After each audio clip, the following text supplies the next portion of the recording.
Assalamualaikum warahmatullahi wabarakatuh. Saya Deswita Adelia Putri dengan NPM 2403. Salah anjir kok 03. Oke, mari.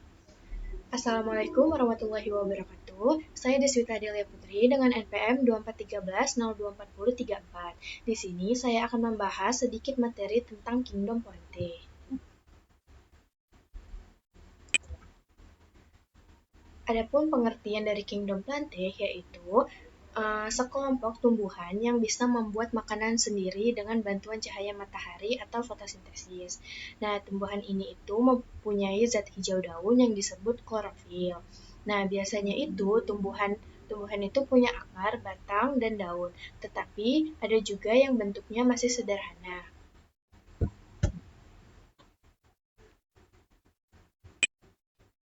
Nah, di sini ada ciri-ciri umum dari Kingdom Plantae. Yang pertama ada eukaryotik. Eukaryotik itu memiliki inti sel yang sejati. Kemudian ada multiseluler, di mana multiseluler itu tersusun dari banyak sel. Kemudian yang ketiga ada autotrof. Autotrof itu mampu menyusun makanan sendiri melalui fotosintesis. Kemudian yang keempat ada dinding sel dari selulosa. Nah, ini memberikan bentuk dan kekuatan. Yang kelima ada mengandung klorofil A dan B. Ini maksudnya penting untuk proses fotosintesis. Yang keenam itu ada mengalami penggiliran keturunan atau metagenesis. Ini antara fase gametofit dan sporofit. Yang ketujuh itu ada tumbuh menetap di tempat tertentu. Itu tidak bisa berpindah tempat seperti hewan. Tumbuhan itu tidak bisa berpindah tempat seperti hewan.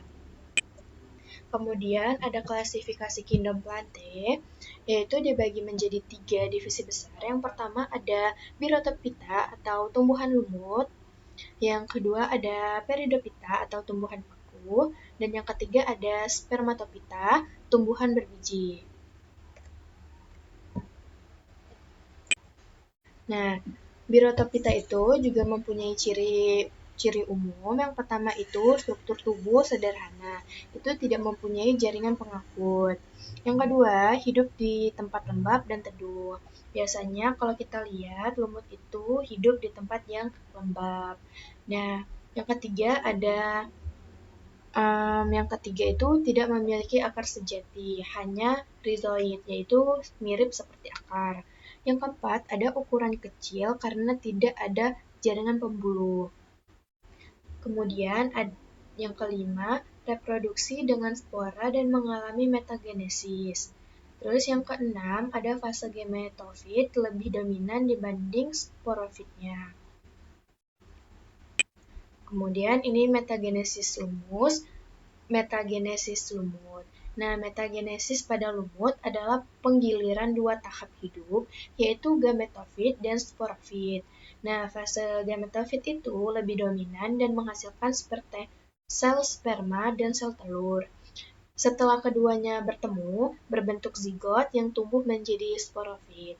Sporofit itu membuat spora yang akan tumbuh jadi gametofit baru. Begitulah siklusnya terus berulang. Jika kalian ingin melihat siklusnya, kalian bisa masuk ke website pembelajaran aku di WordPress.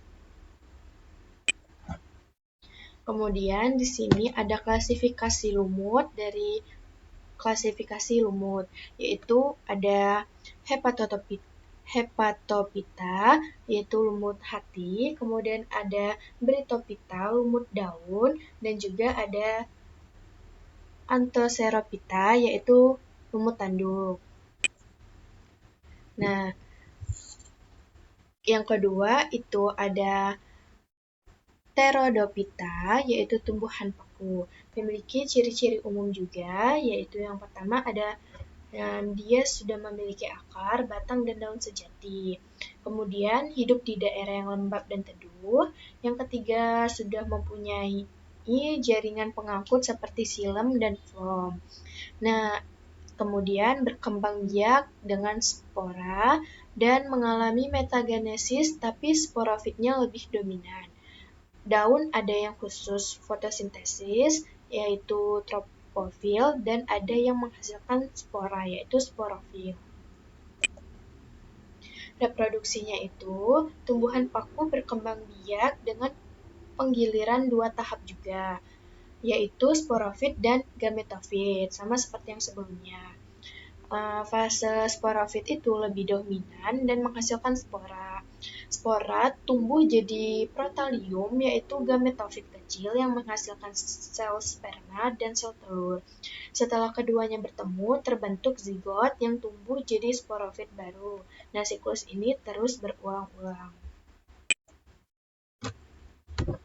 Kemudian di sini ada klasifikasi tumbuhan paku, yaitu ada Lysopodine atau paku kawat, terus ada Feliciane yaitu paku sejati, kemudian ada Equisitane yaitu paku ekor kuda, kemudian yang terakhir ada Psilotine yaitu paku purba. Nah, yang terakhir ini ada Spermatophyta yaitu tumbuhan berbiji. Ada ciri umumnya juga, yaitu memiliki akar, batang, dan daun sejati, sama seperti sebelum-sebelumnya. Nah, organ reproduksinya ini berupa biji, tidak lagi spora. Nah, kemudian yang ketiga, tidak mengalami metagenesis mencolok. Yang keempat, sudah memiliki bunga, yaitu organ reproduksi, salah satu organ reproduksi. Kemudian yang kelima ada sporofit dominan, sporofitnya dominan, gametofitnya sangat kecil, yaitu tersimpan di dalam bunga atau biji. Ada klasifikasi spermatophyta. Yang pertama ada gymnosperme, yaitu tumbuhan biji terbuka. Nah, gymnosperme ini adalah tumbuhan berbiji yang bijinya tidak tertutup, jadi terlihat dari luar. Nah, daunnya ini biasanya sempit, keras, dan mirip jarum, seperti ini. Kalau kita lihat daunnya ini biasanya dia sempit, kalau kita pegang dia keras, dan juga dia sangat lancip seperti jarum kan. Nah, tumbuhan ini itu hidup di daerah yang sejuk hingga dingin. Contohnya adalah pinus, ginkgo, dan pakis haji. Nah, gymnosperme ini penting untuk alam dan bisa dimanfaatkan dalam industri dan pengobatan. Yang kedua ada angiosperme, yaitu tumbuhan biji tertutup. Nah, angiosperme adalah tumbuhan berbiji yang bijinya tertutup oleh buah.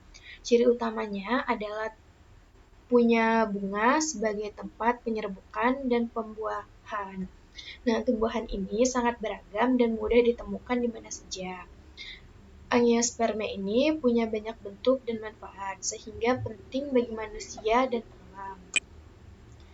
Oke, cukup sekian materi yang dapat saya jelaskan. Jika kalian ingin mengasah materinya lebih lanjut, kalian bisa masuk ke website WordPress saya.